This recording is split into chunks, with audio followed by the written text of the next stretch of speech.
Hello everyone, good afternoon. Welcome to our Sunday afternoon chat. We have a very interesting topic this afternoon. Most of us, when you think of a musician, you kind of know what a musician does, right?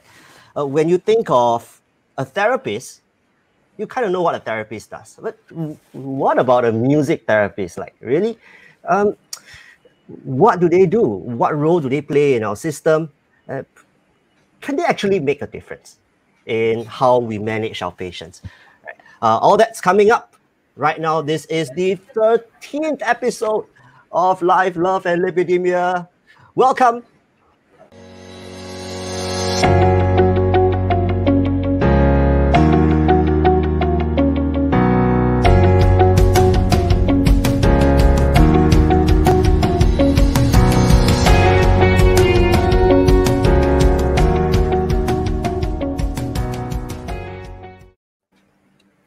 Hey. Hello, everyone. Welcome to the show. If you're new here, subscribe to the YouTube channel. The link is right down there. If you're listening to us, just say hi on Facebook or hi on YouTube, so we know that you're watching. Right. Welcome to the chat show this Sunday. This is an election weekend. Wow. And we have our guest here, Shuying, who's very kindly taken the time to come and chat with us, especially when it comes to something she's very passionate in. Hello everyone, I'm Shuying. Nice to meet all of you, and thanks Sean for inviting me onto your talk show. Yeah, it's because it's one of those things where I always, when I think of stuff that other people do, right? Like for me, I know pharmacists, I kind of know what I do, but there's so many other things that I have no idea about. And last 2 weeks ago, actually, when Dr. Chong came on the show, he said something about music therapy and how the music therapies help in people who work in a hospital. I'm like, I have no idea what a music therapist does, And after that, Hui Ting, who's very kindly linked us up, and now, hey, I get to learn about music therapy. Every one of you who's watching here gets to learn a bit about music therapy. Okay, so, I mean, the obvious question is, why music therapy? I know your background wasn't in medicine, right? Yeah, my background wasn't in healthcare at all. So music therapy is sort of it is my second career, and it's after like 10 years being in different fields. I started off with a bachelor's degree in engineering. I think when in Singapore you're good in math and science, you're supposed to go down the science route and then like do very sciencey math things, and then that's how I ended up in engineering. But then I never got to. I practiced a year as an environmental engineer, and I realized I wasn't much of an engineer. And then I was in civil service. I was doing things like branding and marketing, and I realized I always enjoyed talking to people and connecting with people. And then music was always something at the side that I would go for, like my piano classes, or go and sing with my friends. It was always like a hobby of mine. And then after working for about 9-10 years, I came to a point where I was like, what am I going to go back? So I left civil service to do teaching in Japan as well. And I enjoyed working with the children. And I was always trying to introduce music into the classes as well, teach them English songs, use songs to help them to remember the months of the year, sort of thing. So when I was thinking about what to do for my next steps, one of my friends told me about music therapy. And my first response was like, what's music therapy? Do you like lie in a chair, listen to like relaxing music, and then you relax? So I feel like that's the impression people get when you say music and therapy. But then I started to read up about it, and the more I read, the more fascinated I got, and I just couldn't sleep. I remember the night when I found out about this whole field, and it's like a legitimate field backed by science. It's not some new agey thing when you listen to like tuning bars. I'm not saying that new agey stuff don't work, but I'm just saying there was a few that was validated by research and all, and I wanted to know more about it, and it could enable me to work in two things that I enjoy: working with children, with people, and with music, and making a difference in people's lives. So I took the plunge to go for it was a 2 years master's degree in Edinburgh, UK. Yeah. And then after that, I was sort of like, I'm a musician, I play things, but I wasn't like a master, very proficient. I wasn't a performer, composer, or anything. But you just with that skills I have, I think that's enough for me to work as a music therapist. So ever since I graduated, I've been working full-time as a music therapist. So that's sort of my journey. Very interesting, because you actually went to Japan to work, and then after that you furthered your studies in Edinburgh, right? Correct. Many people might know that I studied pharmacy in NUS, but actually some of you might not know that my dream is actually to create a wonder drug, right, that would cure people in the world. And I actually applied to the University of Edinburgh for my undergraduate studies. Yeah, but after that I was thinking about it and eventually decided to stay in Singapore. Hey, we could have been from the same school. Yeah, no, but to clarify, I didn't study at the University of Edinburgh. I studied at Queen Margaret University, which is also in Edinburgh, but it's like a health sciences, a much smaller university, not the University of Edinburgh. It's a beautiful place, isn't it? So it is a beautiful place. I still miss that place very much. Yeah, like you live in a city here and a city there, and it's quite different. But of course, there are things in Singapore that I miss as well when I was there. So I was glad to have experience living in different countries in my life. I think that really changes your perspective as well. We have someone here. Serena's my mom. Hey, hi, mommy. Hi, auntie. Okay, so you were at Queen Margaret, and you studied a Master's of Science in music therapy. So there's actually a science to it, because music sounds very artsy, right? It's like emotions and, like, that kind of stuff. Yeah. It really depends on different universities. Package it different ways. I think a lot of universities require a Master of Arts in Music Therapy. Then with this particular university I studied in, I think partly why I chose it was also because I came from like a science engineering background. So seeing something that was science made me feel a bit more assured that there was research happening. So there was slightly more focus on talk about research methods and how do you then investigate what music therapy does and what sort of difference does it make to people. But it doesn't mean it was like numbers and statistics and all. I think there are different ways to research arts-based subjects as well. You talk about lived experiences of people and how, after talking to patients, how you extract the themes, and then you start understanding this is what how music therapy made a difference in this sort of patients or this particular patient's life. Yeah. So it's largely evidence-based, the practice. I feel so. I can't be absolutely sure. I think used to be very linked to more, especially in the UK, was more linked to psychology, psychodynamic sort of theory. But increasingly, with more advances in neurology and all these neuroscanning things, they are starting to use science to explain what musicians have always intuitively known. Like how when you play something, then I would respond quite intuitively with you to play a similar thing. And then now they explain about how mirror neurons fire to mimic each other, sort of thing. So I don't claim to have all the knowledge, but I think having that neuroscience now backing the music therapy research up is giving music therapy a bit more legitimacy as well in medical fields. Yeah. But I feel that's not the only way to explain it, and that's not the only way to experience it as well. Okay, so what really is music therapy? Because I would think that if I'm feeling down and I listen to some kind of music, right, then it might perk me up or make me feel better. Is that therapy in itself? Yeah, so I think music is therapeutic, but what you do to yourself, I wouldn't call it music therapy. Different countries have different ways of defining music therapy. I find that when I explain it to people, the easiest way I explain is I'm using music for a non-musical aim. So for instance, I use music making for you to express yourself, for you to work on speech and communication aims, or I use music to help you with movement and motor neural rehabilitation. Or use music to help you with improving your cognitive functions like your attention, your executive functions, choice making, decision making. So there is music making, but it's beyond.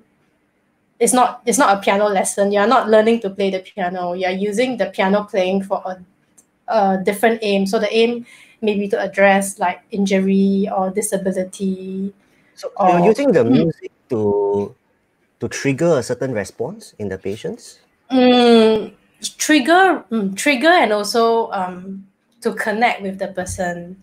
So for instance, I may see somebody lying on the bed there, just breathing, and I may start to breathe in tune with that person, and I may start to play music to that particular tempo, or I may start to play music that almost reflects how that person might be feeling. And because that person hears the music, there's no need for me to speak anything. That person would then identify with the music and know there is somebody that sees me, there's somebody that sort of understands me. So using music to connect, and that's one of the ways we use music to communicate with people. And one of the things that I was brought up, I realized as I was growing up is music is the language of emotion or feelings, and you know, and just now when you mentioned the ability to connect with the person through music, you know a few languages. I assume you know Japanese, right? Because you've been in Japan for a while. Do you have to be able to speak the same language as your patients when you work with them, or is it just purely through the instruments and the sounds that you're able to connect with them? It really depends on situation. Like, so for instance, when I was studying in Edinburgh, and because it's Scotland, so the English accent is different as well. You know, sometimes I'll be working with older people with a slightly different accent, and then I can't understand them, and then they can't understand me. And then I always thought, okay, maybe this is a disadvantage for me to study here. But sometimes because we were not able to understand each other, we relied less on speaking and more on playing together. Or they would say things like, wow, you're so far away from. So I had a patient who say, wow, you're so far away from home. You must miss your mom. You know what? I miss my mom too. And that actually brought up, because I wasn't just in that, I wasn't comfortable in where I was, so they could relate their uncomfortableness with me. So there are pros and cons of being able to speak the language and not being able to speak the language as well. So some people say music is a common language, but I think it's not that common as well. Like, you could be playing something that sounds beautiful to you, but to me it sounds very messy and uncoordinated, for instance. But through finding that middle way together, we can then connect as well. Like, we learn to negotiate these things together, like what sounds nice to you and what sounds nice to me, and maybe How you do this negotiation, because it's like if I'm the patient and you're the therapist, you might not know much about my musical preferences. I mean, whoever sent me to hospital might not know much about my musical preferences. You play piano, maybe you can play the violin.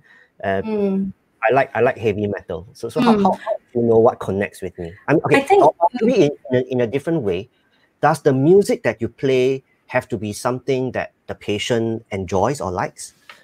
I think that's what makes the music therapy different from someone who just come in and sing song as a community musician. So there is an ongoing relationship. I've made a commitment to come back week after week to work with you and to be with you. So if this week I try something and I sense that you are kind of disengaging and you don't really like the music that's playing, then I may then go and speak to family members or speak to somebody else or try and find out a little bit more about your life. And then I'm able to come back next week to repair the relationship. And I think repairing or building the relationship is just as important as playing the right song on the first time in the first session. So it's the ability of, I'm not going to take offense when you reject my music. I'm giving you the choice to say no. So I have had a patient where during the first session, because I didn't know much about him, so I started playing like the crowd favorites, but those were not songs that he liked. And the second week he said, like, you know what, I don't want to listen to your favorite music. And then he declined to come to the session. But you respect that choice and you gave him the choice to say no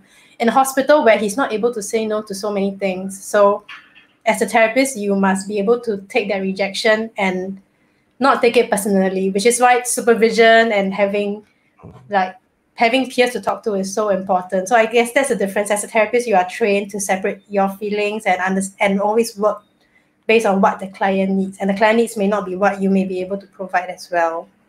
Do you get this kind of rejection often? Because you mainly work in the UK, is that correct? Your experience was in the UK. My experience is in the UK. You came from Singapore, work a bit in Japan, and then you're going into the UK, which is a pretty different culture. I mean, everywhere is probably different. But the UK, it's a different culture from what you are used to. Did it happen often that they reject your approach? I wouldn't say not often, because people are, there's a referral process. So when someone gets referred to music therapy, it doesn't like I go into the room and say you're gonna make music together. It's a process. So it may be the healthcare assistant says, hey, you know what? I noticed you like this. I think the music therapist can help you. Would you like to? And then you kind of pave the way. Then I will go in and say, I have introduce myself. My name is Shuying, and I'm a music therapist. I'd like to invite you to a session with me. So I'm giving that patient a choice. I say, you think about it. I'm going to come back next week anyway. And then you can let me know whether you're happy to come to a session with me. And then next week, I honor my promise. I come back together. The patient knows, oh, this is a person that shows up when she said she shows up. She can be trusted. I think maybe I can trust her a bit more. And maybe I can explore a little bit. And then I will say, you know what? At the end of the session, if you don't like it, you don't have to come back again. So work with the patient. And I always believe the magic is not what I can do, but what the patient is doing for themselves as well. So the sessions are very client-led. I may plan a little bit ahead, but I always sort of change it a little or tailor it a little based on how the patient reacts and what the patient wants to do during the session. So that flexibility is what we've been trained for as well. Oh. So do they normally go to you in a particular office or working area, or do you normally go to them by the bedside? So again, it depends on the context. But what we try to create in therapy is a sense of safety, because when they feel safe, then they dare to explore, they dare to bring their issues. So I try and ensure, I say I'll bring you there for music therapy every week at this time at this room. I always make sure the room is all set up nicely, everything is set up, and then you come in and you know that I've prepared this session and I was there to wait for you at this session. I mean, it could also be by the time they travel to the room, because of their condition, they'll be so tired by the time they reach there. Then I'll do it at bedside, but I'll also ensure that bedside can be as private as possible. Draw the curtains or something, because it can be a very private experience as well. You may listen to a song that to me is a normal pop song, but there's a lot of meaning in it for you, and you may want to talk about it. So it depends whether, so some you're able to do it, some you will do at bedside, and then some you will do in the room. And sometimes at the bedside, you then catch the eye of somebody. Maybe they decided, no, it's fine, I don't need to draw the curtain. And then someone in the ward starts singing along with them. And then it becomes like a social experience. Like, hey, I know that song as well. I didn't know you were a whatever supporter sort of thing. Then that creates conversations for them as well. Sometimes so I you have get like solo sessions becoming group sessions. So, but because this patient was referred to me, so I have this patient's referral and clinical aims at heart. So when somebody else tries to then make this session about them, I'll be like, okay, maybe you need a session as well. I need to also protect the boundaries of the patient that I created the session for. So you have to be quite careful and constantly, like you are singing the song and constantly like evaluating the whole situation and what needs to be done. So in the hospital where I worked in, I also did like a group session in like the common area. So this was a session that was open to not just patients, but members of staff or family and friends who came to visit as well. So then that gives them a chance to, you know, if you visit, so this was a stroke unit, like you visit your family member who's not quite able to speak, like you want to connect with them, you want to tell them you care, but you just sort of sit there and you don't quite know how to engage. But they come to the session together, they can sing together, or I hold the lyrics for you, or we laugh at the mistakes, or we can bring some instruments if we can't sing. And I think that group session was so important because it allowed the healthcare assistants, the nurses and the doctors to see the patients in quite a different light from how they present in their beds in the wards as well. They got to see them interact. They got to see what sort of songs they like. Sometimes we end up dancing as well. Yeah. So do the patients have a preference? I mean, because like for me, my work is mainly smoking cessation. Right? A large part of our programs are actually group programs because one-on-one counseling is pretty costly in terms of for the organization. So they tend to do group counseling. But one of the things I notice through my work is group counseling gives them an idea of what the whole process is like. But the time that they tend to open up more, for me, seems to be one-on-one sessions because that's where, especially if they have their relationship with you, right? Then they are able to share things at a deeper level. But that seems to be the preference of my clients. Do your clients or do your patients have a certain kind of preference of solo or group? I think it's always a balance between like the individual needs and organizational needs as well. You know, they think group, the more the better, I can maximize the amount of money I put into it. But the effects are so different. Like if you want to put somebody in a group, there must be a reason why you've chosen to. Like for instance, the smoking cessation, like because they all have similar experiences, they can learn from each other, and it's within a group that is held by you, and then they know that there are certain boundaries. It's safe for me to talk here. It's non-judgmental, and then learning to interact with them then builds up that social confidence to then interact with the rest of the world as well. So if you want to put people in a group, I feel there's always reason why you should, and not just because it's more economically feasible. So I think same for music therapy as well. Like when I work one-to-one, the dynamics is always between me and the patient. But when I work in a group, it's between my relationship with each of them, their relationship, and how they connect with each other. So there's a lot to manage as well. So it gets a bit more complicated, but there are benefits to group and benefits to individual. So I work with children with special needs, where they can be really noisy or disruptive during a group music making session, but because somebody's making a lot of noise, the other one sort of like looking very, very distressed, and then this person notices, oh, my music's making this person distressed. I say, shall we be a little bit quieter for this person? And then they learn to react. So that helps them with their communication skills, looking at verbal and non-verbal cues from other people, and learning to be with the world. Yeah. So you're mentioning about your work with kids who have autism. Yeah. Correct. Well, my younger sister is autistic. She's, I mean, there's a whole spectrum of it, correct? And some are more high functioning than the others. And so along the spectrum, is there a limit to a certain degree where like below this level they cannot react to music therapy? Not really. I think why music therapy, why we've been able to use music to work with people from such a diverse population, from babies all the way to like older adults at end of life, is because music is so accessible to people, and because music, you respond to music whether it's active or passive. So I worked with patients who are like sort of coming out of a coma, like conscious. Sorry, just a question. What is what's active and passive music? Okay, passive music therapy means like you lie there and then you don't respond, but I am playing music to you and you're just listening. So active will be like, okay, can you play the drum while I'm playing the piano, or let's play a song together, or let's sing together. So that's active and passive.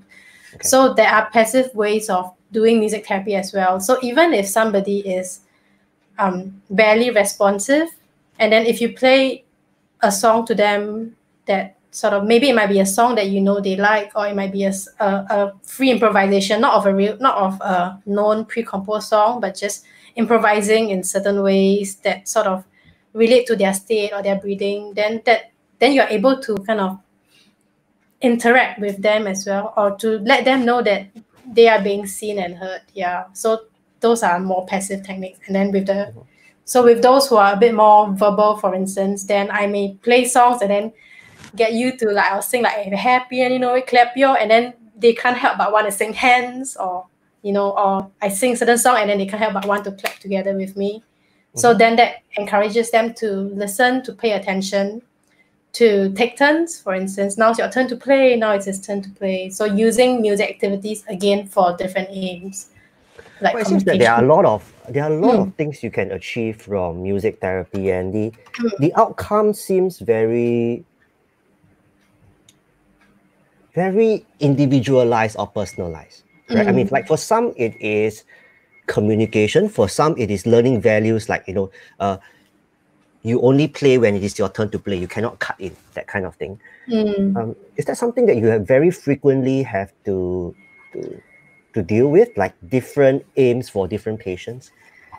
Definitely. And I think that's what differentiates a music therapist from somebody who just comes in and play music with you. So before the session, I have the referral, and then I look at why the person was referred here. Was it because of certain emotional well-being things, or was it for cognitive, was it for motor, speech and language? So I know what the aims are.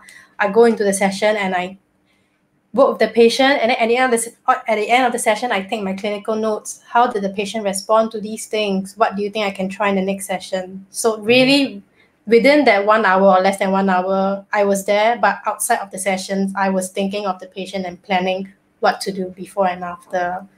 So, yeah. So in the referral process, they ask the patient if they are interested or not.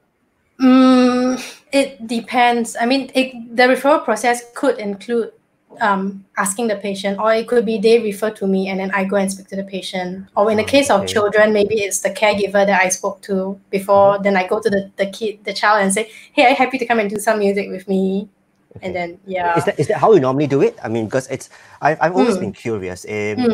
Like, people have an idea of what pharmacists do. Sometimes they think, oh, maybe you're the person standing behind the counter dispensing medicine. Some people think that a pharmacist is the person who largely dispensing. Like, you go to a hospital, they are the ones who pass you your medicine and tell you 1 tablet 3 times a day. Yeah. So, I mean, when you meet a patient for the first time, how do you explain to the patient what your role is in their treatment plan or their recovery plan?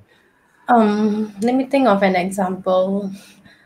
I'm going to go back to like the stroke unit. So if somebody was referred, I had a patient who was referred to music therapy because she had limited movement in her left hand. So they thought she could use music to move her left hand to encourage more gross motor movement. So then I would then go to a bedside and say, hey, you've been referred to music therapy, and I'm going to invite you to come to a session with me, and we'll try and use music to encourage movement, and we try and use music to practice movement. But you won't be forced to do anything really. Like, if you feel like you could do it, let's try. But if you don't feel like, you know what, you can relax and we can sing a song, and you don't have to sing if you don't want to sing, and we can explore different instruments together. So that's usually how I would start the session. So in the end, that patient that came with me, she didn't, like, for the first few sessions, she didn't really want to move her left hand. I think it's so frustrating for her that she didn't want to try. Instead, we spent a big part of the session just talking about her life or talking about her family members. And that seemed to be what she needed to do. So I gave her that space, and I've committed this 1 hour to you, and you are free to use that space in whatever you want. But along the way, I have my clinical aims at the back of my head. So maybe after talking about, you know what, this reminds me of this particular song that talks about certain things. Are you happy for me to sing that song for you? Then I feel like, in the end, I felt like it was a bit like, you address the emotional needs, then they would then work on the motor needs. Or sometimes it's the motor needs. They have improvement, then they feel better emotionally as well. So it was always it goes both ways. That's what I felt. Yeah. So in the end, after her mood was lifted after like several weeks, and then she was like, you know what, bring me the tambourine. Today I'm going to hit the tambourine while you play the piano. So I said, oh yeah, of course. Oh, wow. Yeah. So then every week she came in, she's like, where's my tambourine? I said, do you want to try the instruments? No, bring me my tambourine. So then they start having an objective. Yeah. So it's hard to predict and to plan as well. But you always have these aims at the back of your head, and you're always trying to help them work towards. But they may have different aims. So then you kind of journey alongside them as well. Like some people, they were referred because they have very low mood. So my aim is to lift their mood, but doesn't mean I go in and start singing like a happy song to cheer them up. I think it's really annoying, right? If you are like feeling really down in something. Yeah. So you be with them in that very uncomfortable mood and say, you know what, I hear you. How do you feel? Shall we play how we feel? And maybe like bashing the drums or whatever. But because you're able to acknowledge your own feelings, you're able to express it with someone who's not going to judge you and who's not going to make you change your mood just like that. I think that's an important step. After you acknowledge it, then maybe you decide, you know what, today I don't feel quite as bad, then I may then play a different way. So I think, yeah, that's the difference between a therapist can journey with you alongside these uncomfortable places and someone who's just here to happy, sing happy songs with you. Yeah. Oh, by the way, Ali is here. Hello. Oh, hello. Hi, thanks for joining in. Okay, so one thing I was pretty curious because how do you actually choose a type of song? So okay, so let's say I remember last time in the past, right? So break up with girlfriend, right? Oh, then very emo. Then you go and listen to sad songs. Then you become even more emo. and you just wallow in that mood of self-pity, and like, you just feel sorry for yourself. So isn't that contradicting in some sense, where someone is not in the best of moods? You give them a song that reflects that mood, or do you give them a song that's a bit more upbeat or uplifting, but that might be contrary to how they are feeling? So I think that's why it's important to acknowledge that music can bring you towards good mood, but can also make you spiral down into like worse moods or depression or whatever. Like, there are some people can use music for not healthy reason. Like, music listening is not always healthy. So maybe with somebody who is listening to songs that's making them spiral, I may journey with you for a while, but then at the end of the session, I say, shall we play something that gives us a little hope?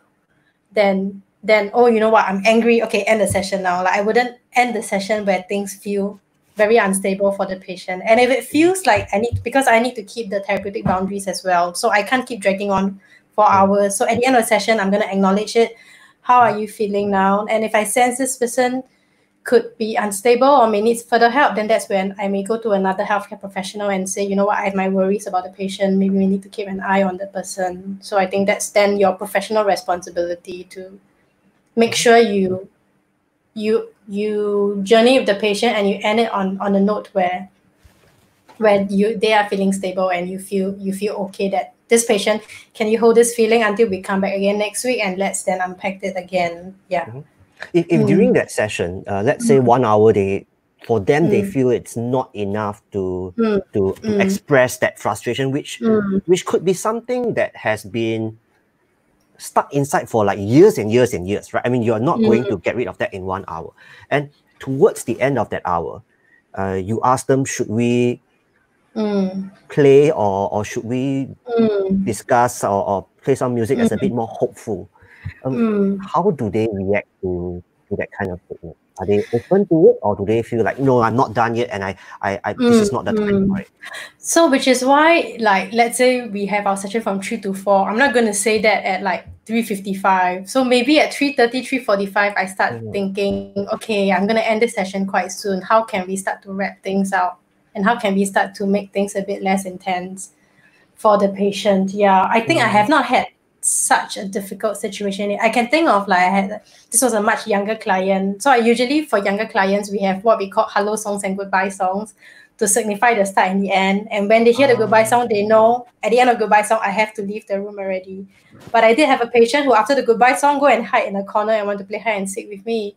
And I'm a therapist. I'm not a teacher. So there's a reason why she doesn't want to go out. So I would talk to her for a while, but I know that, you know what, after talking to you, we're going to leave in like 5, 4, 3, 2, 1. So then you just slowly try and encourage them. And after a while, they realize you are always going to keep your boundaries, and I will then respect your boundaries. I think that's how the children learn about boundaries as well. If the children want to extend and then you allow them to extend, then they don't keep their boundaries, then they don't learn how to be with the world as well. But then, because I'm a therapist, I can afford to stretch a little to give them ample preparation by reinforcing several times that, okay, after this, we're going to end. So with the child, I'm going to say, we're going to have 2 more songs before I end. We're going to have 1 more song before I end. So they are mentally prepared and don't just drop the bomb. Okay, this was the last song, bye. So by having structure, then they are able to come to terms with ending so much better. I think same for the children that I've been working with, end of the semester as well. I start counting down 5 sessions before the end of the semester and not avoid talking about the ending, which I think prior to becoming a therapist, I was guilty of as well. When I was a teacher in Japan, like, I feel it's not about me. I'm not going to tell them I'm leaving and make them sad. Then suddenly I left and there was no chance for them to properly say goodbye. I think they need to learn that saying hello and goodbye are healthy things. And we can take our time to say goodbye in a structured manner, and then it really ends. And that gives them confidence and trust. And when you feel secure, then you are able to explore. Well, one of the things that affects my work a lot is always in the follow-up. And when I think about what you were saying in terms of having to say goodbye, you counting down the end of the sessions. Sometimes saying goodbye, it's pretty difficult for you as a therapist and as well as the client or the patient that you're working with. Sometimes it's because there are not enough resources or plenty of reasons, right? Why a therapy has to end. Sometimes you might have to go. Is there a problem with follow-up in music therapy? Because for us in smoking cessation, one of the biggest issues is you're prescribed 4 sessions. At the end of the 4 sessions, you're lost to follow up. And that makes it very difficult to check on the patient, to make them feel well. I mean, as a professional, you want to make sure that you have the patients are at their best. You want the best for your patients, but you can't do that because following up is an issue. Is that an issue with music therapy, or I think when you want to do follow-ups, you always question yourself as a therapist, like, is this for me or is this for a patient? Is it because I want to know that my music therapy worked, so I go and check that they are okay or whatever? Or is it because I feel like, I don't know, like it's for their benefit and not my benefit? So for instance, I still think about my very first patient when I was a music therapy student. Like, is she okay? But I know that's to fulfill my own my own almost kaypoh, like want to know what happens, rather than would it benefit the patient if I go and intro into her life now? I'm not very sure. But if I was in the area and I may visit this place, then I would say hi. So that can happen as well. And sometimes therapy can be quite a private thing. Like, people don't know you went for therapy. So if I see you along the streets as well, like, do I say hi or do I not say hi? That's another thing.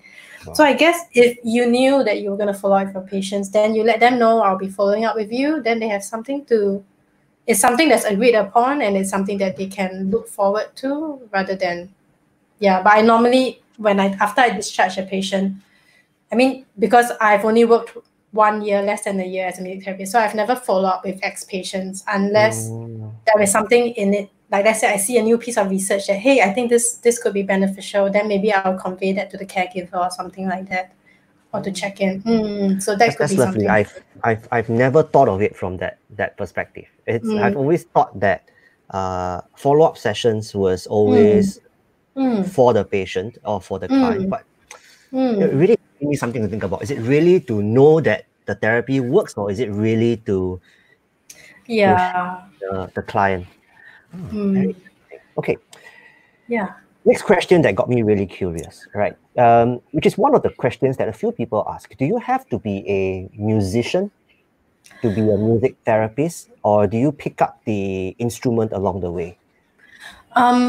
If you go and look at the music therapy training, like universities around the world, they all require a base level of music proficiency.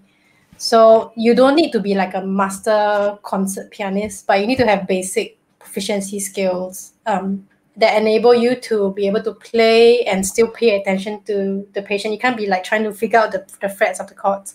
So you need to demonstrate an ability to play in like certain instruments. I mean, it's not a fix as well. As long as you have one instrument that you feel proficient in, and then you need to be able to, in the UK, free improvisation is quite a large part of music therapy. So you need to be able to improvise in like different styles.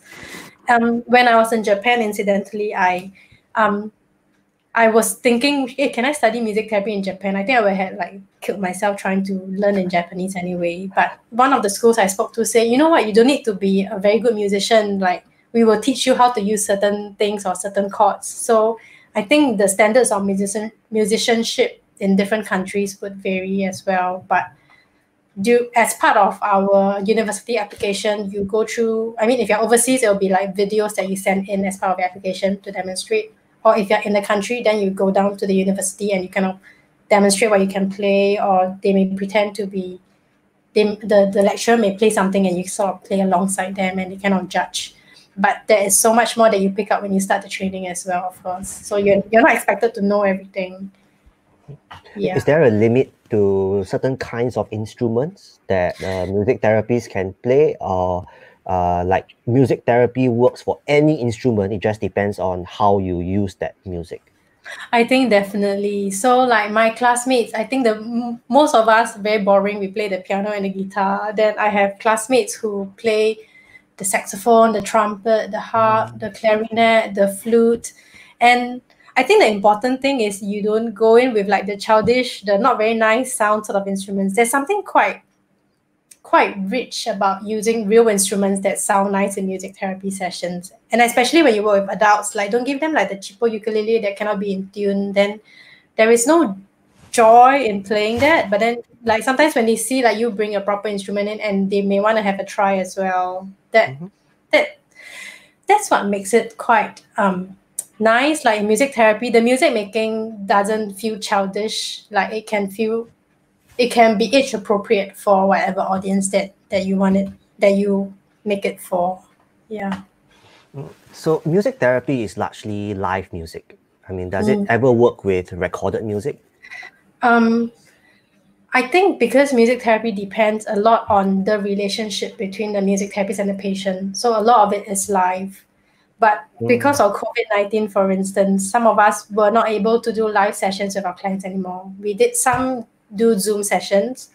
So in a sense, it's still live, but then the music, there's a lag. So there are certain things I can't do, like I can't sing together with you. And I've also done videos for patients where I was no longer able to do live sessions with them. And because we have an existing relationship, I send along a video clip every week. They know that I'm holding them in mind from week to week. And I know what kind of songs they like. I know what are the aims.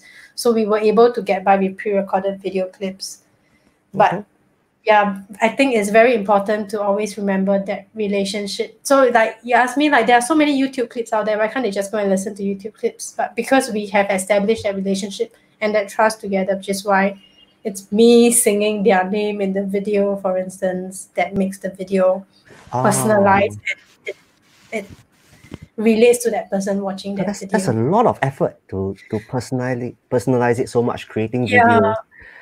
Yeah, it is. But this entire new COVID situation has just thrown us into new ways of working. Yeah, so I've created like more than 40 videos for like, I have this school where I run sessions for 3 different classes. So the content may be largely similar, but I know like the likes and dislikes and how they respond. So I tweak it slightly and I try and make sure I address their names in the hello and the goodbye song. So they know that this is a video for them and it reminds them of these are the classmates in my class that we always do music together. So even though it was very tiring, I decided to still do personalized videos for each of the classes that I worked with. Wow, that's lovely. Well, Adi says ukulele is very easy to learn to play.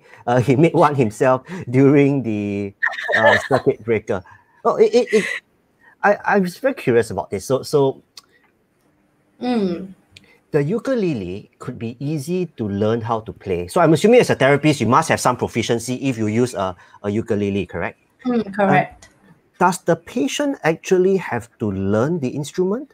Or do they, I mean, is that an aim of therapy where they pick up an instrument? So what I tell people when they refer patients for music therapy is they don't need to know and they don't need to have any music background. And that's also one of the frustrating things when you get referrals say, oh, because the patient can play piano, therefore refer to music therapy. But that shouldn't be why you refer someone just because they like music or they can play the piano. But you should refer them because there are certain aims that they can work towards with music. So the aim of the music therapy session is not to learn the piano, but if through learning the piano together, for instance, through mastering the song on the piano, you build that child's confidence, or you get that child to exercise fine motor movement in the fingers through learning a song, then yes, maybe we might end up learning a little bit of piano, but you must always remember, like, I'm not a teacher. I'm not going to slap your hand and correct you or whatever, but the aim of it is to build the child's confidence or to enable him to move alongside and let him know that mistakes are okay and we can make mistakes together. We can repair the mistake together. So yeah, so music learning can become part of it. If the patient decides, can you teach me the guitar? Then I will then say, maybe a part of it becomes the guitar teaching and then another part of it, you say, now let's just play in any way we feel like, or let's turn the guitar around, use it as a drum, and how would you use it? Like you push the boundaries a little and you introduce different ways of music making. Yeah. And if they say, no, I really, really want to do this, then you may want to bring back to supervision and talk to your supervisor. Why did my client react this way? Is there something psychological about it to need to be so controlling or need to feel very rigid about it? Then you start to analyze it. and think about how you want to react and respond. Very interesting. Adi says ukulele sounds bright and happy. No, it's true. So I think I'm like, so far based on what I'm hearing, it seems that the aim is not really to master the music or something. Music is the means or a platform to achieve certain medical or clinical outcomes that we hope in some sense. Yeah. Music is the tool that we use to help you achieve your aims. Yeah. Well, speaking of the tools to achieve certain aims, there was a video that I was watching on YouTube, and it shows a stroke patient actually, and how music therapy was actually used to help him to I won't say regain, but it's a rehabilitate, and it's a process of being able to speak again after the stroke. So I just want to show you, and whoever is watching, I want to show you guys the video. I will later on in the YouTube description, I will put a link to the video. But let's take a look at this video, and it actually has two parts, right? One is before therapy, and one is after therapy. All right. So let's take a look at this video. It's about 1 minute long. His mouth.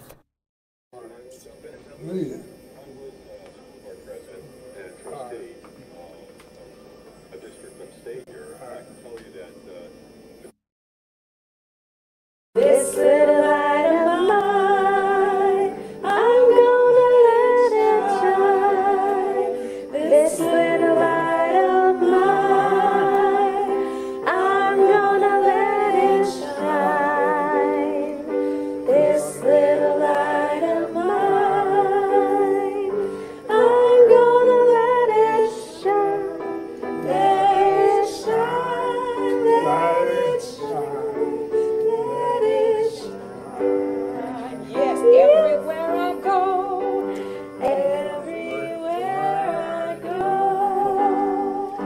I'm gonna let it shine, let it shine, let it shine, let it shine. So lovely. It's that was lovely to watch. Yeah, it's one of those things that you watch and you're like, oh wow, well, I mean, looking at that, is this a common thing that we could expect, or is this something like a one-off miracle kind of incident? I've actually used the song "Let It Shine" in quite a few like sessions, and for different names as well. Yeah. So for instance, I had a patient with aphasia. So it's like she knows the word, What's but she aphasia? Aphasia, I don't know the definition, but it's almost like you know the word, but you just can't pronounce it. Like your brain knows it, but then you have difficulty verbalizing it out. So if you ask her to say shine, she can't. But if I say let it, she'll go shine, let it, shine, let it. It's almost like the music helps to cue her brain to then say it out because she already knows the song and she knows the lyrics. So I've used that for like sort of speech practice before. I've also used it with a child. This child, the family is very religious, so they sing a lot of like Christian songs. So when he hears, so he has cerebral palsy, and if he's not engaged, he could be just sitting in a wheelchair without much expression. And then if I start singing with him, then like you see his attention peak, like his curiosity is piqued, and then he kind of make eye contact with me.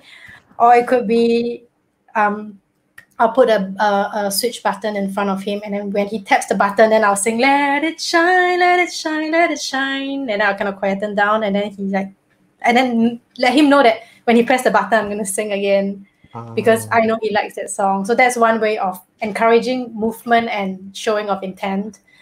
I have used it with older patients with dementia as well. Yeah, so maybe I will sing it. We can sing it together with the lyrics, or if you know like they're not very good at remembering the lyrics anymore, then I may do la la la la la la, and then they're able to still sing with me and be present with me. Yeah, and so familiar songs are a good way, and because this song, the lyrics are so easy and so repeatable. Yeah, it's so useful to use that song to connect with people and get them to sing together with you. So simplicity is the key as well. Like, which is why you don't need to be like a awesome musician. You need to keep things simple for, especially after a post-stroke. Your brain may not handle the cognitive load as well if I start playing too many complicated things. So keeping it simple can be quite important for the patient. So that's therapeutic singing, right? So it's usually, is it usually singing, or is it an instrument, or is it a combination of both? Combination. It could be singing, it could be instrument playing, it could be vocalizing, like so using my voice to express without words. Yeah, it could be silence, like so. Silence. Yeah, so even how silence can be very difficult to be with, but to be in silence with somebody can be just as powerful as well. Sometimes I feel like the silence is just as important as the music. Like sometimes this is that safe space where I can be silent with someone without fear of judgment and not feeling like I have to say something to fill up the space. And that could be just as valuable, that silences. Or if we play a song together and at the end of it, we are both so touched by it that we just stay silent for a whole minute. And you don't need to say anything. We both understand. Wow. Or you could have a certain interpretation, or I have certain interpretation as well, but we both were able to use that silence together. Yeah. Wow. That's lovely. Yeah, because it's a very touching video. Got a lot of thoughts. Also, one of the things that I saw during the video is this idea that the therapist was holding the patient's hand, all right, and then there was a constant tapping of it. It's something like a physical kinesthetic kind of thing. Is there a reason for that touch? Is it the touch, or is it the rhythm that is creating that kind of difference? I think both. One of the things I read about before is how the skin is the largest organ of our body, and touch is one of the first senses that develop actually when you're a baby. So even if someone is, say, blind or deaf or whatever, touch could still be something that helps them to connect with you and helps them to be grounded in reality as well. So when I work with older patients with dementia, I may touch them, but with their consent. Or if they are not able to give verbal consent, I will sort of like, are you happy for me to touch your hand, or can you give me your hand? Kind of invite them with a gesture, or just if they look like they're uncomfortable, then I will stop. So but you also have to be quite careful with touch as well. Like some people don't like to be touched. Some people may have an aversion because of certain life experiences. So it's quite a touchy topic as well. Male therapists with female patients, for instance. Yeah, so it is powerful, but also you have to be careful. Or working with babies as well, they are so sensitive, like how much touch do they need? But touch can be so stimulating as well to orient someone to the present. I think mothers who touch their babies will know, like, how important touch is. And in one of the previous episodes as well, one of my guests was a professional MC, and he was saying that touch, like strategic kind of touching, okay, that sounds really bad. Respectful. Okay, so respectful touching is a great way to build rapport with your audience, and it made some of us think, how can you use this kind of respectful touch to create the bond with your client? Because that it kind of means something, right? When you have that kind of touch, and that could be the start of a very successful therapeutic or therapy session. I think again, then you think of, is this for me or for the patient as well? So I'll always keep that in mind, and I would always invite and give them a chance to reject than to impose thinking, no, this is good for them, I'm going to do it. So be very mindful and react accordingly. And if, let's say, you do something that was wrong, acknowledge it, say sorry, and repair that relationship. And when you're able to repair that relationship, that trust deepens as well. Then you build up the relationship more. How do you repair a relationship? I'm trying to think. You acknowledge your shit. Like, for instance, I may play a song, then the patient says, sorry, this was not what I was talking about. Then I'll say, oh dear, I'm so sorry. Or say, can you then tell me what song is it that you would like to play? Or I may give you two choices, like a fast and a slow one, which one you would like. And just, I think mutual respect is very important, especially when you're working with younger children. You don't think, oh, I'm the therapist and I'm the adult and you're the child, you're going to do what I do. But beyond that level with the child, there are certain boundaries that are very rigid, like safety boundaries. But beyond that, if the child wants to express and say, stop, I don't like this music, I'm not going to take offense and say, oh, wow, this was not the music that you wanted to listen to. What else shall we listen to? And let them express themselves and let them play a role in shaping the session together with you. Yeah. Does it affect you that people reject the? I mean, earlier on we spoke about rejection, but that's rejecting the therapy itself. But when people tell you no, this is not what I want, does it hurt your feelings? If it hurts my feelings, if I feel hurt, I will then bring it to supervision and then start talking about it. Like, why did I feel so hurt? Was it because in my early childhood experiences, something happened that affected me, which is why I was so personally affected, which is why as part of the music therapist training in the UK, it's compulsory for us to go for personal therapy ourselves. To understand ourselves and to understand this is what I am today because of my past experiences. So when I have certain reactions or responses to the patient, I'm able to separate this and even if I can't help but feel really, really angry, then where did the anger come from? Yeah, which is why supervision is very important so that you can talk through these issues and not just run away or bury them or pretend that they don't exist. Yeah. So it seems like a lot of accepting vulnerability as well and having a lot of awareness about why you feel in a certain way. It's essentially the therapy is going for therapy. Yeah. The vulnerability part is very interesting because you were talking about like, do you need to be very proficient in instruments? But actually you don't. If I bring you a ukulele and I don't know how to play ukulele, then I dare to be vulnerable in front of my patient and I say, you know what, let's just explore how to play this instrument together. And then the patient would feel like the power balance is, we both don't know and we're able to explore together. And maybe they can teach me something because I'm not always more musical than my patients. I've had patients who've been very musical and then they will then, let me teach you something. And then maybe that's what they need to because perhaps due to illness, they've been quite out of control in their life. And then they want to have a bit of control. So if I start feeling really controlled and stifled, then I start to unpack my feelings. What is this about? What are they trying to do? And you try to reestablish the equilibrium with them, which is why it's quite psychological as well. It's so much beyond the music making. The music making is an activity for them to unpack the psychological things that are happening. Yeah. It seems that a big part of the work involves rapport. It involves conversation sometimes.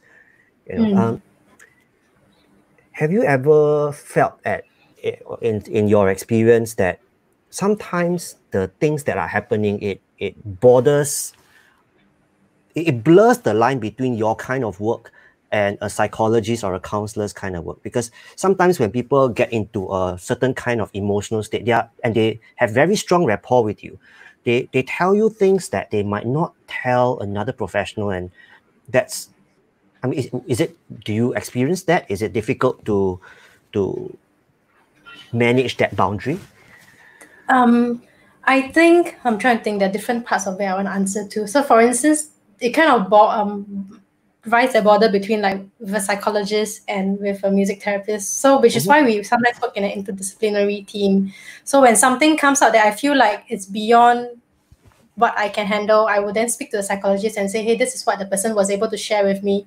After playing a song together, these were the feelings. And then maybe the psychologist, or I may ask the patient as well, like, is this something, are you happy for me to write this down so that then the psychologist can look at it?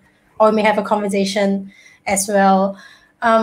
So we do try and work with different members of the interdisciplinary team, like the physiotherapists, occupational therapists, the psychologists, or even the healthcare assistants. That's one thing.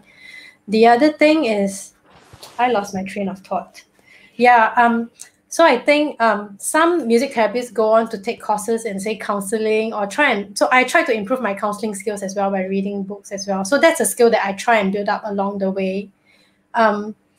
But there are also benefits to not talking so much and let the music do the talking and let things remain unsaid. There's a certain beauty in just expressing it in a non-verbal way. So I think, yeah, especially I quite enjoy working with non-verbal clients because so much of it is implied and can be interpreted in different ways. Sometimes when you say it out, it just doesn't cover all the nuances and all the meanings that are in your head and your body. Yeah. So good and bad, being able to talk and not being able to talk.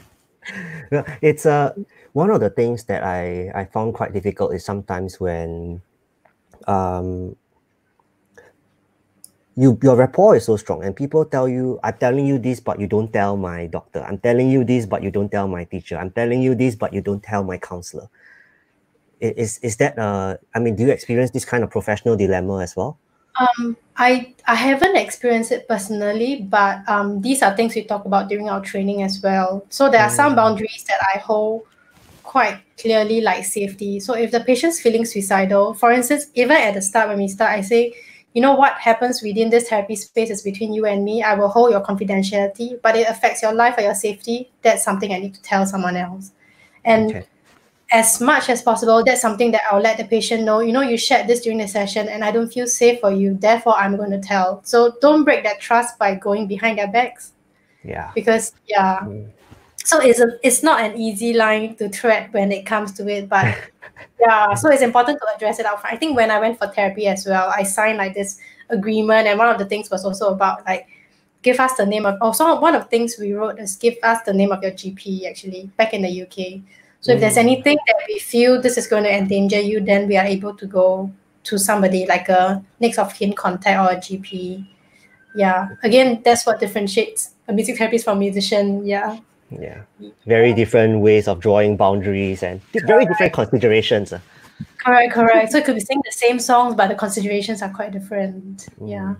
We've largely spoken about music therapy in the form of therapy, right? So it's a clinical outcome, healing with music. How about someone who is not unwell? Let's say, could we use music therapy to help in a child's development? A normal child, right? Yeah, or maybe even something like could we use music therapy to, I don't know, when the a lady is pregnant and you play music and there's some reaction in the kid inside, does it work that way? I have seen there is actually an interesting music therapist in Argentina who does prenatal music therapy, and I don't have experience in that at all, but there was one scene in his video that got stuck in my mind. It was the pregnant women forming a circle with all their bellies, and they were just singing to their babies together in that singing circle. And it was just so magical to watch, like all the mummies singing together and like moving their bodies, and like the child, I feel like the child is able to hear it and to understand this is what mommy, and they can feel. And also, I think when mommy is singing, you release certain chemicals in your bodies as well. So I think there's definitely benefits to that. In terms of working with people with no like known disability, like healthy developing children, I think if there is no issue, people wouldn't spend that money on music therapy, but music therapy can be useful as well to build like cognitive skills, for instance.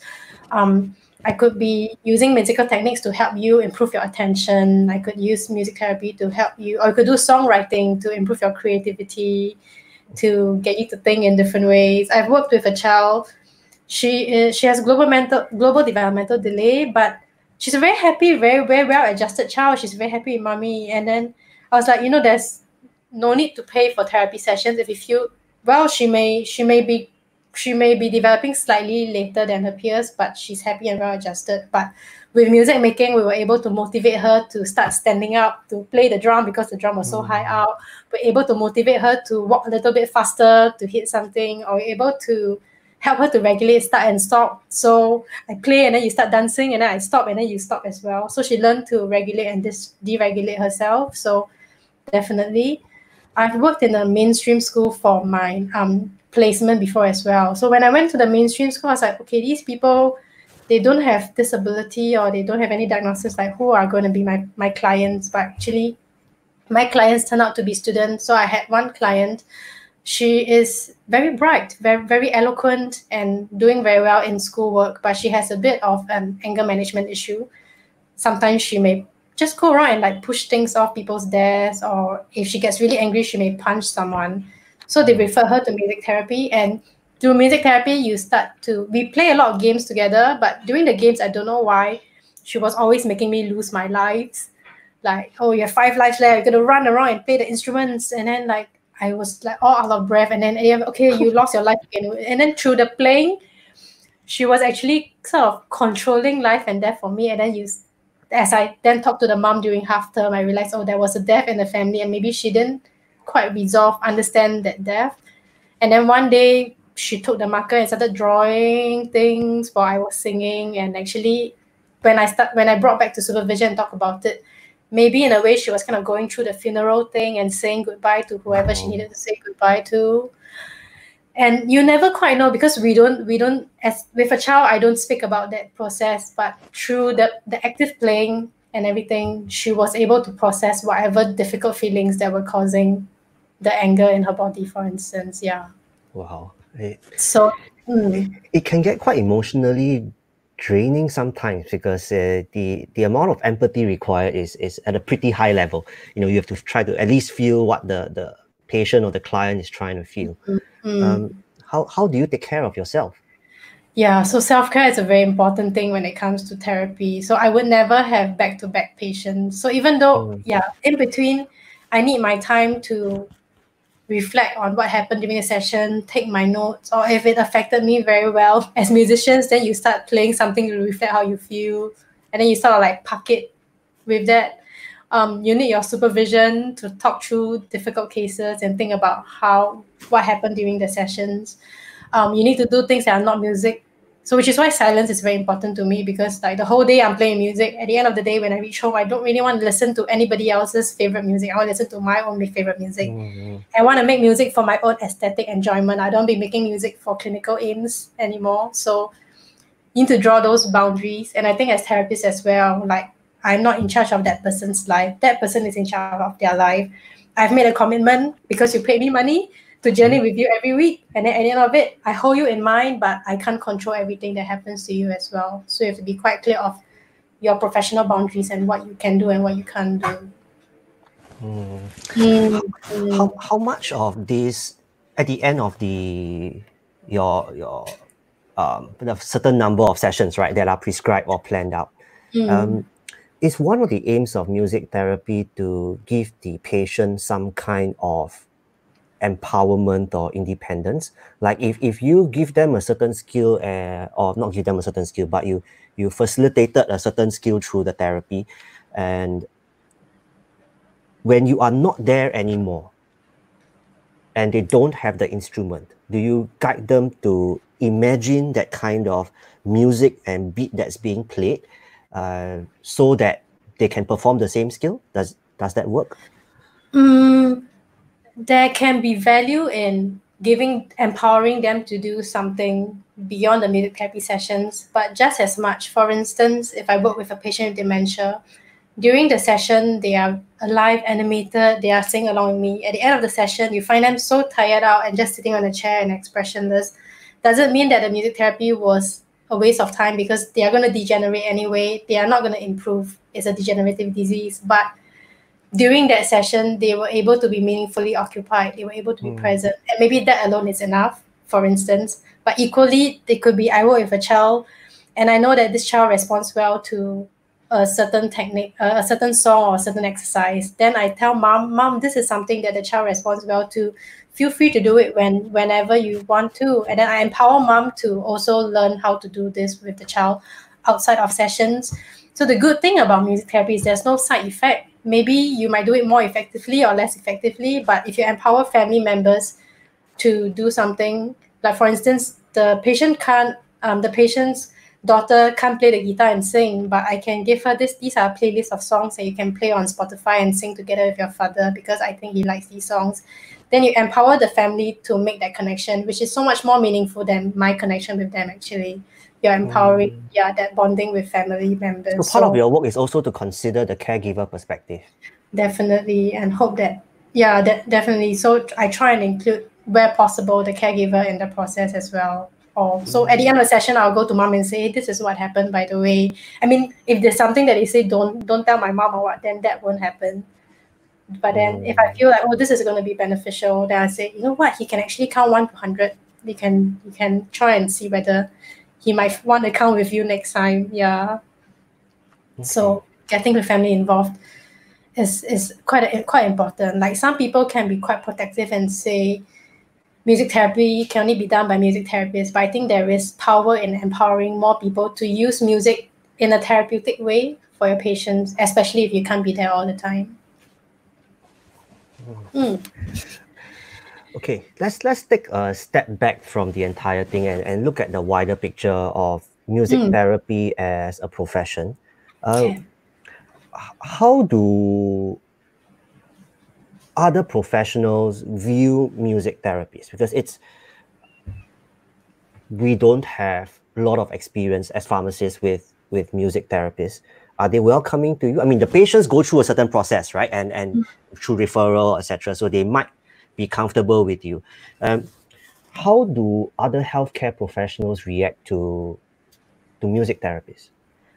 Yeah, I think because it's a lesser known profession, so if you don't explain, you don't demonstrate, it's really hard for them to understand what it's about. So a large part of being a music therapist involves advocating for the profession and explaining what music therapy does. I think as a student as well, our second year placement is always in a place where there is no existing music therapy provision.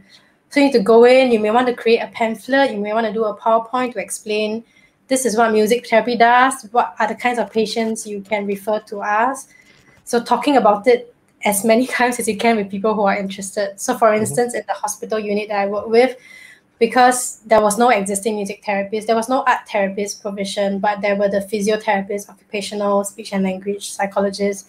So I arranged for a meeting to present to them, hey, this is some of the techniques I can use. These are some of the reasons why you may want to refer. So you pave the way for more meaningful referrals than just, oh, patient likes music.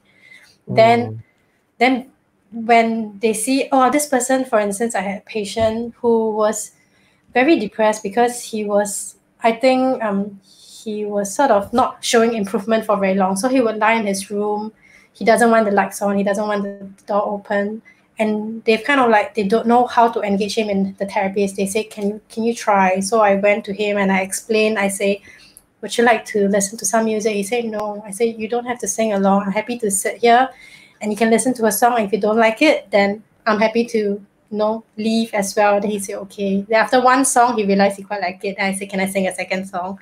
And then as he became receptive to having a therapist work with him, and then he started being receptive to other therapists coming in and say, can I just work with you for a little while? And then because they saw the effect that music therapy had on him, they then say, hey, I have this other patient, can I also refer to you? So it's a lot of word of mouth thing. But then I also did that group session, and when the doctors came in and they saw how the patients were responding to music, the doctor said, can I speak to you? Can you tell me a little bit more about music therapy? I may have a potential referral from you. So it's always trying to build up your credibility within the team. And that's how it's about building relationships with your patients, but also for the profession to widen its reach and to help people. It seems very important that you also have to put in quite a fair bit of effort, I might say, to connect with other professionals and explain to them what exactly it is you can bring to the outcomes of clinical outcomes of a patient. Yeah, I think after 2 years of studying and then 1 year of working, I now have my 1 minute elevator pitch. If anybody asks me what's music therapy, you can quickly explain to them with a few examples. Yeah, so maybe that's what your pharmacists can do as well, like to have that 1 minute pitch on. If somebody asks you, what do you do? They can say, yeah, beyond dispensing medicine, these are all the things we do as well when we work with you. That could be helpful, yeah.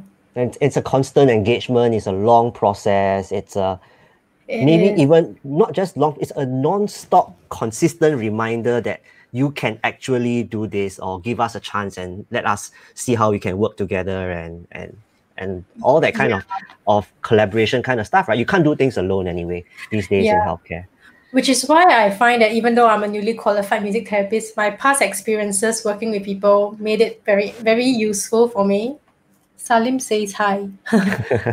Yeah, yeah. Makes it very, very important for me to know how to engage with people and kind of establish yourself inside that multidisciplinary team without stepping on any toes as well, and you know your own boundaries as well. I can use music for encouraging movement, but I don't have that deep knowledge that physiotherapists or occupational therapists have. So then I come and have a conversation with you. I say, you know, this is what music can do. Can you tell me what are the aims you have for the patient? Or what is the correct way of standing up? Then I have like a song to encourage the standing up, for instance. So have that humility to know what your boundaries are. And it's always with the patient at heart. Nice. Yeah. Okay. Yu Ting has a question. Have any clients left you a very deep impression? Most memorable experience? Definitely, there are a few clients that come to mind. There is that first, I can talk about a few. There is that first client I have. I think as a student, like your first client is the most memorable one. I first met this client, she has dementia. I went into the home. I was supposed to shadow the senior music therapist around. But this old lady came to me and then she grabbed my arm and then she started to walk me around the unit. And the unit is in a square. And I was like, okay, person-centered, client-led. I must let the client lead me, but I didn't know Literally leading you. literally leading me. And I felt like she needed that touch and that sensation as well. And she valued having a human being with her. So I didn't know how to say no and disengaging with her. Until about 10 minutes later, I think the supervisor realized I was missing. So she came down and looked for me. And then she saw I was like giving her the I don't know how to say no. So learning to say no was quite important for me. So she taught me how to firmly kind of disengage and say bye-bye to her and say, thank you very much. We're going to make a move now, and giving both verbal cues, gestural cues to say goodbye. And then she quite really like, goodbye. And then so that was my first lesson as a student music therapist. How to be with, but also how to say goodbye to someone. I've recently worked with a patient. He's about 50 years old and he was post-stroke as well. And he was kind of in a just came out of coma state. So if I enter the room, he may kind of look at you, he may look away. You don't know whether he knows you are present or not. And the attention is very fleeting. He doesn't respond to questions. He doesn't speak as well. If I try to put like bells in his hands, he thinks it's food or fork and spoon and try and put it in his mouth. So I cannot give him instruments as well. But through his wife, I began to know what sort of songs he may like or he may not like. So I decided to use one of his favorite songs for the start and then one of his favorite songs at the end. So that almost like kind of subconsciously cues him when this is song, our music therapy session is beginning. And then in the middle, we may do some things. And then at the end, this is when the music therapy session ends. And after a few months together, one day, I was playing this same song again. He started moving his mouth and singing along to the song. And I really had goosebumps because it's not a simple song. It was one of those very R&B, the lyrics all don't rhyme. And at the end of the song, I just laughed. I said, oh my God, you know the lyrics better than me. And then very slowly, he broke into a smile. And I was like, oh my God, he is there with me. And he has been listening and he has been, just because he didn't say anything or respond doesn't mean he wasn't listening.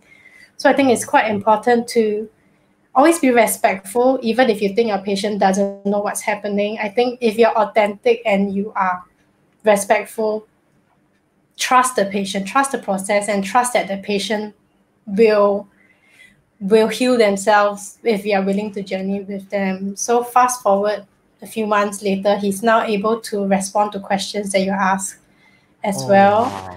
But again, the attention is sometimes here, sometimes not here. So still not very consistent yet. And then there was one time when I offered him the guitar when I was playing, and then slowly he kind of plucked one string, and then he looked at me. And that was all that was needed in the unsaid moment. We were both in that moment together, playing one song on the guitar. And that was beautiful enough for me. Yeah. So very memorable, and it's a shame that I came back to Singapore, so I couldn't continue that work with him as well. But again, I have to say goodbye in a very predictable manner. So I'm going to make a video to explain, and this is going to be our last session together, and these are the things we did together during the sessions, and we're going to say goodbye. And goodbye can be a healthy thing to do. It need not be a sad thing as well. I hope that answers your question. I see Hui Ting. Hello. Yes, and she has a question. Where is music therapy offered in Singapore? I mean, do we just request it? So if the first place you can go to is the Association of Music Therapy, which is musictherapy.org.sg. So there's a list of music therapists currently working in Singapore. There's about 30 to 35 of us. We're working in different settings. Some are in the hospitals, some work in special education. So hospitals, I think KKH, SGH could take part maybe. So if other hospitals want to hire us, come and speak to the association. This is not paid advertising.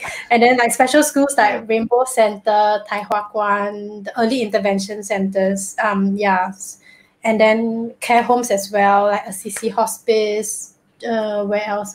St. Andrew Community Hospitals. A lot of the community hospitals hire music therapists as well. And some music therapists work in private practice. Some work maybe within a psychologist clinic.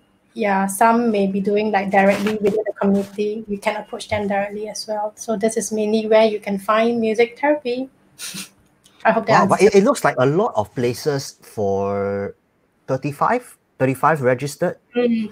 I really have the seniors to thank. I think they've tried to open many doors and they've tried to educate the public. So there is the music therapy symposium every year, just so that we can educate the healthcare profession who we are as well. Yeah. So coming back to Singapore, I was glad to see there were positions that are available because they have demonstrated the effectiveness of music therapy, and therefore people were happy to open up positions for music therapists in Singapore. But I think there's so much more to be done. I would love to be working in mainstream schools with MOE. So not just career counselors and psychologists working with students, but music therapies working with students.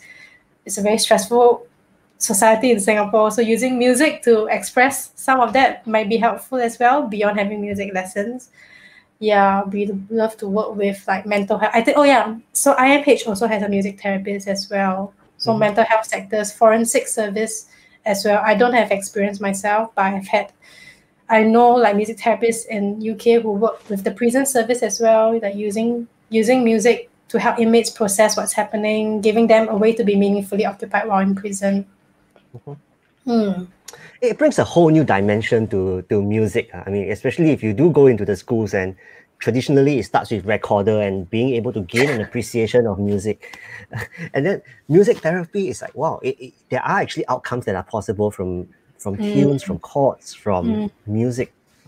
It's lovely. Okay, last few questions. Right?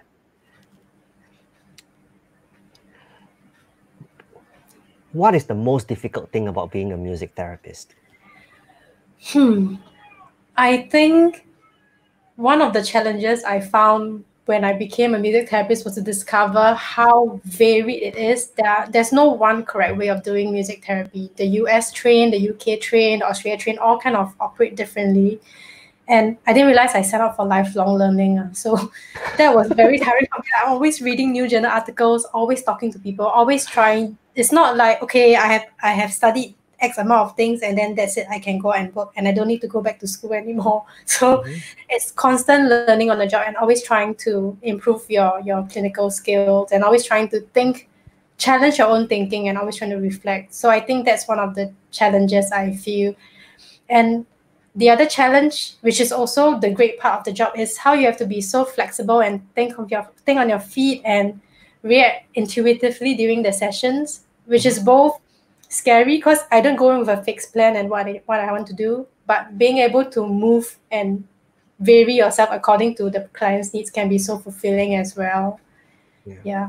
This lifelong learning thing reminds me of one of the sessions when I was in pharmacy school, and the prof was saying he wakes up every morning, he makes a cup of coffee and he reads journal articles.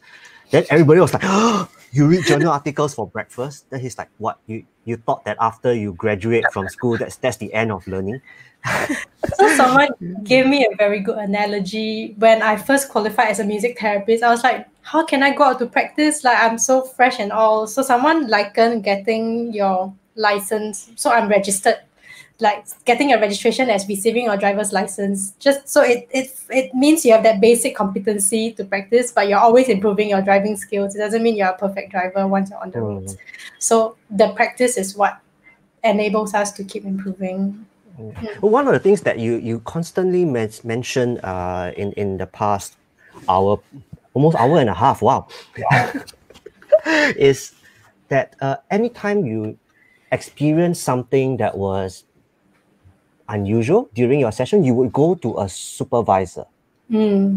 What is the role of this supervisor? Because I mean, for us in pharmacy, I have a mentor, like, people whom I can check question. I don't know what's this drug. I will go and check and ask for experience, ask for help. What is the supervisor? So there are some administrative roles that can help you with as well, but there are some things that are quite music therapy specific. Like, for instance, what I would bring to my supervisor, not right now, but when I was a student, and I'll be recording our sessions with consent, I will say, you know what, we played this piece together and I felt very emotional after playing that piece. Like, can you look at it together with me and let's talk through it? So that supervisor helps me to then unpack or reflect on the situation together. So that's what a supervisor may do. Or it could also be, hey, I'm working with this client group and I have no experience working with this particular group of people, and these are the difficulties I face. Then the supervisor from experience can then share, these are certain ways you can think about it. These are certain journals or books that you want to read to make sense of it all. Or even like, you know what, this is uncomfortable. Let's hold it together in this space. Let's keep going back to this uncomfortable space for a few more weeks, and let's see how you feel in a few weeks. So having that dedicated space to kind of put those feelings and box it up for a little while, or to process them if possible, is quite important. I think not just as a music therapist, actually as a therapist, as a counselor, so that you take care of yourself. In UK it's mandated, but in Singapore, because there is no law governing, so we have to take care and set up these structures for ourselves to make sure we are able to keep functioning and not burn out. There's something Are these structures being set up now? Within the association, we actually very interesting. We are now working on our very own code of ethics and like standards of practice. So one of the things we want to put inside is we need to ensure self-care for ourselves, and we need to take steps to take care of ourselves as therapists. So you're actually at it's almost the founding stage of the profession in Singapore. I think I'm sort of like second wave of sorts. So, okay, in the UK, I think music therapy has been around for about 50 plus years. In Singapore, 50 plus? I say 50 plus, that wow. long. Like, since so I think, and I hope I'm not wrong, the first form of using music as a therapeutic thing was probably with like war veterans, like post-war trauma, PTSD sort of usage. So in Singapore, I think there's about a 10-year plus worth of journey. So if you go into the Singapore Music Therapy Association website, some of the seniors, they've put together this infograph showing the journey of music therapy. So I think it's been 10 years and there's been a lot of good work on the ground. And now we feel like, we as a profession, we want people, we want hospitals or care homes to know that when they hire a music therapist, there are certain standards that we keep to. We are not anybody that can come in and declare I'm a music therapist, which is why we are starting to work on things like that to kind of ascertain the legitimacy of the profession in Singapore. So it's something like what we have in pharmacy, where we have two separate bodies, right? One is the Singapore Pharmacy Council that manages our official registration. Right, so we got to pass a board exam and we get a practicing license. The other one is the Pharmaceutical Society of Singapore that advocates for professional engagement and expanding the role of pharmacists, etc. So right now, the Association for Music Therapy fulfills both these roles? So right now, because there is nobody certifying, right? So we are all certified in our respective home countries where we practice. So I'm certified in the UK, some are certified in the US, and they're all different certifying criteria. So because Singapore, you don't have that larger base here, and we don't have training programs in Singapore. So it's certification within the country where you practice, then that makes you sort of eligible to become a professional member in the association in Singapore. see. And it's quite interesting as well because we all came from different training backgrounds. It's quite a friendly community in Singapore. So then we are able to talk about our differences and similarities and learn from each other. So I quite like this project culture that we have in Singapore. I think it's very healthy to talk about different schools of thought instead of saying, oh, mine is better than yours, which can be what happens in other countries as well. Well, in fact, I think it is pretty. It's one of the things that we don't get so much in Singapore, because in Singapore, the pharmacies are largely from NUS. And then we have some who were trained overseas. And when they come back, they provide a very different perspective to how things are being done at the place where they gain their degree. And they come back. So that's something that you guys have that we don't get so often. Yeah, same as well. When I went to do my degree in the UK, like my expectation of what education should be like is quite different from how they do it as well in the UK. So I had to get used to it and find like a middle ground as well. Yeah. So many things to do as a music therapist. It's tiring sometimes, it's fulfilling sometimes. So what drives you to keep doing what you're doing? I think you know that you're making a difference in people's lives and you're helping people to achieve the best version of themselves almost. I don't know if that's the right way of putting it. Like, I think of when I'm working with a patient who is wheelchair bound, not able to express, not able to speak, not able to have much movement, but through the music making, they are able to show how human they are and how they feel as well, even if they can't say anything or they can't move at all. I think giving them that voice when they don't have much of a voice is what makes it so, and letting their family members and letting like the care team around them see this is that human being behind what you think is the clinical diagnosis or what you think is that person sitting in a chair. There is so much more in that human being. So giving them an avenue to express and be themselves is what makes music therapy so meaningful, I feel. It's lovely. I've learned so much about music therapy today. In a while, we are going to get some closing thoughts or closing statements from you.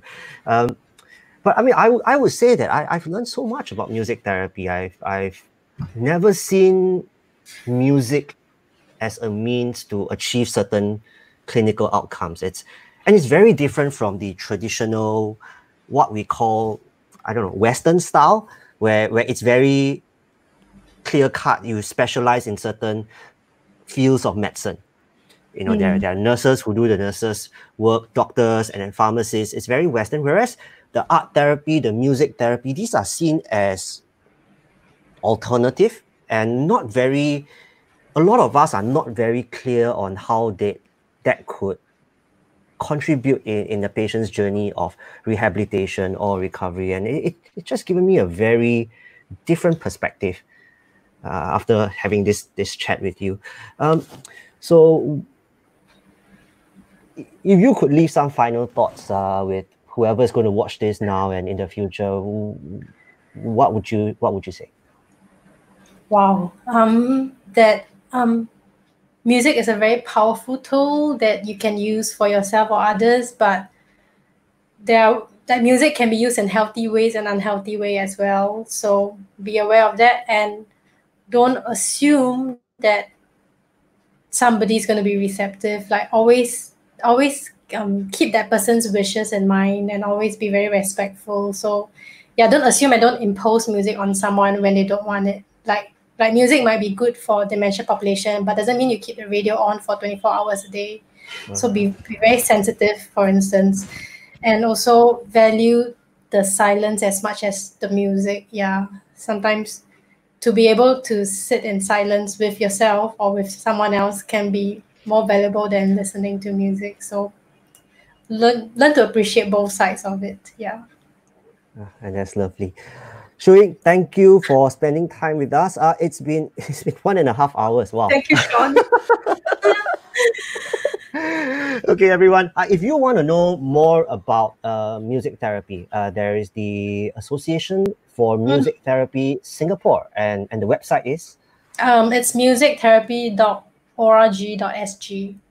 musictherapy.org.sg. Oh, there's a lot that we can understand about music therapists. So that's the place to go. Thank you for spending the time, everyone. I hope you enjoyed this. Yeah, I hope you enjoyed this session. If you enjoyed it, don't forget to subscribe and you get notifications for our videos and for our conversations.